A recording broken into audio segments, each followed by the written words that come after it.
I became a Seventh-day Adventist when I was 17 years old. And I went to a little tiny Adventist church that did not even have its own building. It just had 40 people coming.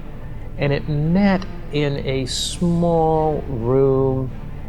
But as I went there and we studied the mission quarterly, I said to myself, we are much more than this little group of 40. Sistema de ensino de dimensões mundiais. It's the biggest school in the world. Uma escola que sobreviveu à prova do tempo e rompeu barreiras geográficas e diferenças culturais para manter unido o povo da Bíblia. Rochester, Nova York, berço da companhia de filmes que tornou possível o sonho de guardar o tempo no espaço de uma fotografia.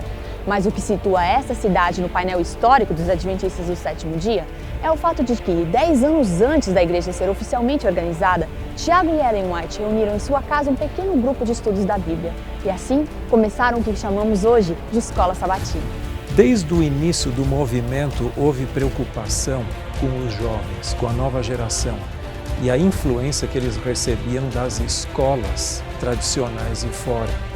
Então, começou a ideia de se ter lições da Escola Sabatina.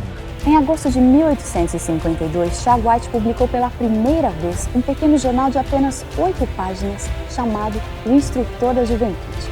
A publicação era mensal, mas ali estavam as primeiras lições da Escola Sabatina. Os primeiros temas estudados pelos adventistas foram o Sábado, a Lei de Deus e a Arca do Conselho. E desde o começo dá para perceber a preocupação do autor com interação, porque ele escrevia perguntas não apenas para testar o conhecimento dos leitores a respeito da Bíblia, mas também para fazê-los refletir acerca desse conhecimento. I think that's one of the strong points of the Sabbath School study guide. It should be some of the strong points that we find the way to ask real questions. Sabbath School should be an absolutely practical experience, not just a theoretical academic thing, but something very real for this coming week. A gente vive numa época de pessoas muito ocupadas, todo mundo cansado, todo mundo tem muito o que fazer e naturalmente a igreja precisa ser muito mais atraente para puxar essas pessoas do que ela foi no passado. E nós vivemos um pequeno desafio dentro da Escola Sabatina. O primeiro é como atrair essas pessoas cansadas e mostrar a elas que a Escola Sabatina é relevante para a vida delas e para a vida da igreja. So why don't people come?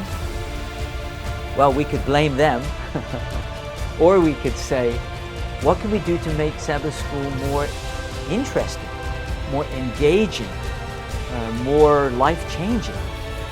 And when that happens, I think people will not only come, I think they'll bring their friends. Is once again this church needs to figure out, the members of this church need to figure out what it is to be committed to Christ. And if that's the case, then you're not going to want to absent yourself from Sabbath school or church, it seems to me. But without a commitment to God, I don't know what the answer is. Em novembro, descubra por que essa escola é o coração da igreja. Escola Sabatina, há 160 anos, imprimindo na vida as lições da Palavra de Deus.